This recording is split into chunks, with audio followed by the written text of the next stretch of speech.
Hello बच्चों, इस video में हम देखने वाले हैं गैलुजैक लॉ या फिर प्रेशर लॉ। देखिए, इसके पहले मैंने आपको ऑलरेडी बॉयल्स लॉ और चार्ल्स लॉ के वीडियोस मैंने बना करके आपको दिए हुए हैं।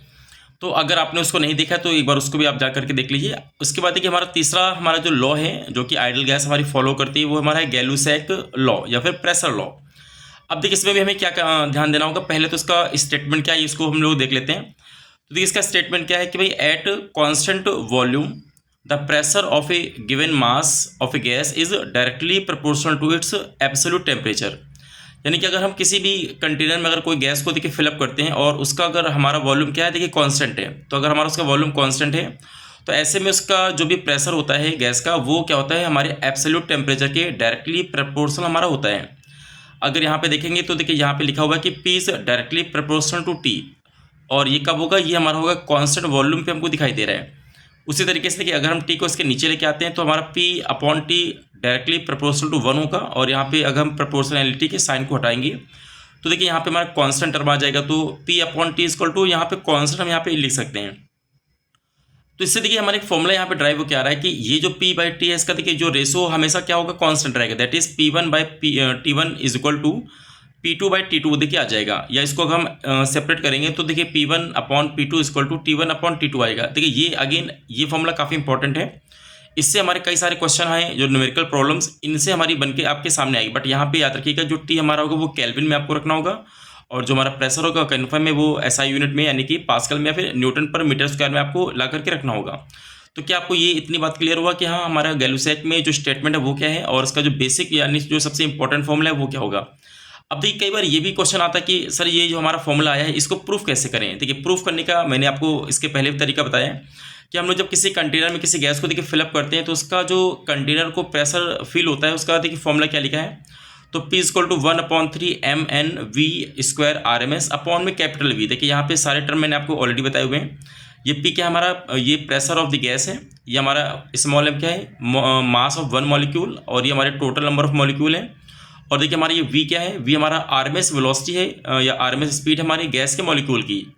और इसके अलावा और भी स्पीड होती हैं जिनको मैं आपको अगले वीडियो में बताऊंगा कि कौन कौन सी देखिए हमारी गैस की स्पीड होती हैं। और यहाँ पे देखिए इंपॉर्टेंट, ये जो कैपिटल V देखिए नीचे लिखा हुआ, ये हमारा क्या है, ये हमारा है वॉल्यूम ऑफ द कंटेनर या फिर वॉल्यूम ऑफ द गैस। अब देखिए यहाँ पे दो चीज़ आपको ध्यान देनी। पहला तो ये देखिए मैंने जो V है इसको कांस्टेंट बोला है आपको, है ना, ये आपका देखिए V हमारा कांस्टेंट है। इसके अलावा देखिए जो VRMS है ये आपको मैंने बताया हुआ कि ये सिर्फ किस पे डिपेंड करता है, टेम्परेचर पे। हाँ, मॉलिक्यूलर मास पे डिपेंड करता है, बट यहाँ पे हम टेम्परेचर की बात कर रहे हैं। तो देखिए यहाँ पे अगर VRMS को मैं हटाऊँ तो देखिए यहाँ पे VRMS का रिलेशन क्या होता है, प्रोपोर्शनल टू √T। तो अगर मैं स्क्वायर करूंगा तो देखिए VRMS square is proportional to T आ जाएगा। दैट मीन्स यहाँ से अगर आप V को कांस्टेंट मान के आप चल रहे हैं तो V स्क्वायर RMS को हम यहाँ पे T लिख सकते हैं। तो बाकी देखिए सब चीज़ें क्या है, कांस्टेंट है, आपको दिखाई दे रही हैं। तो देखिए हमारा प्रूफ क्या होगा कि हमारा एट कांस्टेंट वॉल्यूम जो P होगा वो होगा directly proportional to absolute temperature. तो इस तरीके से आप गैलुसैक के जो लॉ है इसको अधिक आप प्रूफ भी कर सकते हैं। उसके अलावा आपको यहाँ पे क्या फॉर्मूला यूज़ करना है ये भी आपको मैंने बता दिया। अब इसके बाद देखिए ये जो फॉर्मूला आपने देखा, ये तो देखिए प्रेशर और एब्सोल्यूट टेम्परेचर यानी कि टेम्परेचर हमारा केल्विन में आपको लेना है, ये इसके बीच का रिलेशन है।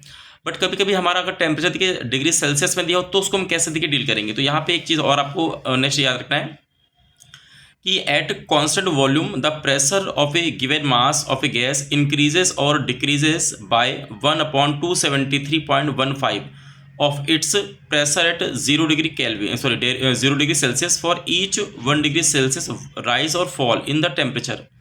देखिए इसका मीनिंग क्या हुआ, ये चीज़ मैंने आपको देखिए चार्ल्स लॉ में बताया था कि आपको जब पता है कि हमारा जो प्रेशर होता है देखिए वो क्या है, टेम्परेचर पे डिपेंड कर रहा है कि टेम्परेचर अगर हम ज़्यादा करेंगे, इंक्रीज़ करेंगे तो हमारा प्रेशर भी इंक्रीज़ करेगा। अगर टेम्परेचर देखिए मैं डिक्रीज़ करूँगा तो प्रेशर भी देखिए बच्चों क्या होगा, डिक्रीज़ करेगा। तो ये ऐसा नहीं कि आपको बहुत ही हाई टेम्परेचर ही इंक्रीज़ करना होगा या डिक्रीज़ करना होगा। अगर आप 1 डिग्री को भी अगर आप बढ़ाते हैं या घटाते हैं ना तो ऐसे में भी हमारा प्रेशर चेंज होगा। तो इसके लिए हम लोग यहाँ पे क्या करना है, ओके तो इस तरीके से आप देखेंगे कि हमारा जो यहाँ पे प्रेशर होता है अगर 1 डिग्री सेल्सियस का भी हम लोग यहाँ पे इंक्रीज या डिक्रीज करते हैं तो कहीं ना कहीं उसका प्रेशर में चेंजेस होना स्टार्ट होता है। तो ये कैसे देखिए रिलेशन क्या होता है, तो यहाँ पे आपको बताया गया कि जो हमारा किसी भी टेम्परेचर पे जो प्रेशर होता है वो क्या होगा, हमारा P0 यानी कि ये देखिए क्या ये प्रेशर है 0 डिग्री सेल्सियस पे। किसी भी गैस का 0 डिग्री सेल्सियस पे जो प्रेशर होता है उसको आपको लिखना है, और ब्रैकेट में 1 प्लस माइनस उसके बाद T/273.15 यहाँ पे हमको लिखना है। अब जितना भी टेम्परेचर आप इंक्रीज करते हैं डिग्री सेल्सियस में, उसको यहाँ पे पुट करना है, तो इससे आपको ओवरऑल उस पर्टिकुलर टेम्परेचर पे कितना प्रेशर हमारी गैस का होगा ये आपको देखिए मालूम चल जाएगा। तो आई होप ये फॉर्मूला भी आपको कभी कभी काम आ सकता है अगर हमारा जो टेम्परेचर है वो डिग्री सेल्सियस में हमको दिया हुआ है तो। अब देखिए इसके अलावा फिर आप यहाँ पे एक चीज़ इंपॉर्टेंट है कि आपको यहाँ पे फिर ये पूछा जाता है कि हम यहाँ पे टेम्परेचर कितना रखें। देखिए कि यहाँ पे टेम्परेचर हम देखिए कितना रखें जिससे हमारा यहाँ पे क्या हो कि प्रेशर हमारा कहीं ना कहीं देखिए जीरो आ जाए। अब ऐसे अगर यहाँ पे आप करेंगे तो यहाँ पे देखिए क्या होगा कि हमारा अगर टी रखने से हमारा प्रेशर देखिए जीरो कब आएगा। तो अगर देखिए अगेन मैं टी को अगेन देखिए 273 अगर मैं यहाँ पे रखता हूँ, वो भी कैसा देखिए निगेटिव, यानी कि ऐसा मान लीजिए कि मैं अगर किसी भी गैस के टेम्परेचर को 273.15 डिग्री अगर मैं कम कर रहा हूँ, तो देखिए ऐसे में ये टर्म और ये टर्म आपस में कैंसिल हो जाएंगे और यहाँ पे देखिए 1 माइनस का 1 आपस में कैंसिल आउट होगा, तो हमारा प्रेशर देखिए क्या आएगा जीरो आ जाएगा। यानी कि अगर मैं इसमें देखिए ग्राफ यहाँ पे अगर आपको दिखाऊँ तो ये ग्राफ हमारा देखिए क्या है कि प्रेशर और टेम्परेचर के बीच में है, लेकिन ये टेम्परेचर देखिए क्या है डिग्री सेल्सियस में है। इसके बाद हम लोग भी और भी ग्राफ सीखेंगे जहाँ पे हमारा जो प्रेशर होगा वो कहीं ना कहीं केल्विन में, सॉरी टेम्परेचर हमारा केल्विन में होगा। तो देखिए यहाँ पे क्या हो रहा है कि अगर हमारा देखिए टेम्परेचर 0 डिग्री सेल्सियस भी है, देखिए यहाँ पे अगर आप 0 डिग्री सेल्सियस पुट करेंगे तो ऐसे में आपको कोई ना कोई वैल्यू आपको पी नॉट की मिल रही है, तो यहाँ पे आपको पी नॉट से दिखाना है। हाँ, अगर टेम्परेचर बढ़ाएंगे तो इसके बाद प्रेशर हमारा क्या होगा कंटिन्यूसली बढ़ेगा, लीनियर रिलेशन आपको देखने को आ रहा है, तो यहाँ पे लाइन को आपको आगे बढ़ा के दिखा देना है।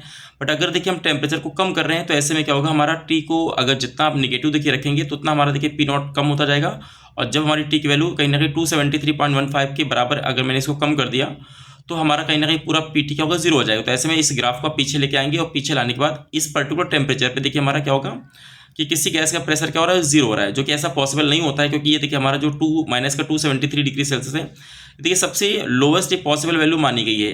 ठीक है, तो इतना जल्दी कोई पॉसिबल चीज़ें नहीं हो पाती हैं, बट फिर भी आपको ये याद रखना है कि हाँ, अगर किसी भी आपसे पूछा जाए कि भाई बताइए कि हमारा कितने डिग्री सेल्सियस पे हमारा यहाँ पे प्रेशर गैस का जीरो हो सकता है, तो आपको बताना है कि माइनस का 273.15 डिग्री सेल्सियस पे हमारा ये प्रेशर जीरो हो जाएगा। तो ये हो गया हमारा ग्राफ पी और टी के बीच में, जहाँ पे टी हमारा कैसा था डिग्री सेल्सियस के बीच में था। अब इसके बाद हम कुछ ग्राफ यहाँ पे पढ़ने वाले हैं जो कि हमारे नॉर्मल यानी कि दिए जाते हैं। जैसे कि हमारा देखिए पहला ग्राफ क्या है, देखिए बच्चों पहला हमारा ग्राफ है पी और टी के बीच में। अब यहाँ पे जो टी मैंने लिया है ये क्या है, ये केल्विन में है, यानी कि जब भी आपको कैपिटल टी दिखाई दे ये हमारा कहीं ना कहीं केल्विन में होता है। अब इसके अलावा आप देखेंगे कि हमारा जो रिलेशन था कैसा था, कहीं ना कहीं कांस्टेंट था, सॉरी प्रोपोर्शनल। तो यहाँ पे पी और टी के बीच में जो ग्राफ आएगा वो कैसा आएगा, वो हमारा पूरी तरीके से स्ट्रेट लाइन आपको दिखाई दे रहा है। हाँ, यहाँ पे हमारा जो वी है वो क्या है, देखिए वी हमारा कांस्टेंट है, तो यहाँ पे इसको वी को आपको कांस्टेंट यहाँ पे दिखा देना है। दूसरा देखिए हमारा क्या है ग्राफ है पी अपॉन टी और यहाँ पे टी या फिर 1 अपॉन टी के बीच में। तो जैसा कि आपने देखा था कि पी अपॉन टी का जो हमारा रेशियो था वो पूरी तरीके से देखिए कांस्टेंट आ रहा था। तो ऐसे में इसका ग्राफ देखिए क्या होगा, ग्राफ हमारा पूरी तरीके से हॉरिजॉन्टल लाइन आपको दिखाई देगा। और सेम अगर आप फिर से अगला ग्राफ देखेंगे कि पी अपॉन टी के बीच में और पी या फिर देखिए 1 अपॉन वी के बीच में अगर देखेंगे तो यहाँ पे भी देखिए हमारा ग्राफ कैसा आएगा, तो पूरी तरीके से हमारा हॉरिजॉन्टल आपको दिखाई दे रहा है। ये ऐसा क्यों हो रहा है, क्योंकि हमारा जो पी अपॉन टी का देखिए जो रेशियो होता है वो ऑलवेज क्या होता है, कांस्टेंट रहता है। हाँ, यहाँ पे भी आप देखेंगे कि हमारा वी क्या है, यहाँ पे ऑल केसेस में हमारा वी क्या है, देखिए हमारा वी कांस्टेंट है। यहाँ पे भी हमारा वी देखिए क्या है, हमारा वी कांस्टेंट है। तो ये देखिए हमारे 2-3 ग्राफ हैं जो कि बेसिक दिए रहते हैं हर एक कॉन्सेप्ट जब भी आप सीखेंगे गैलुसेक का या फिर चार्ल्स का फिर बॉयल का। तो यहाँ पे ये आपको ग्राफ को बेसिक याद रखना है। अब इसके देखिए ये मैंने सिंगल गैस का आपको बताया, या फिर ऐसे कह सकते हैं कि यहाँ पे मैंने स्पेशली एक कंडीशन का मैंने देखिए आपको ग्राफ बताया।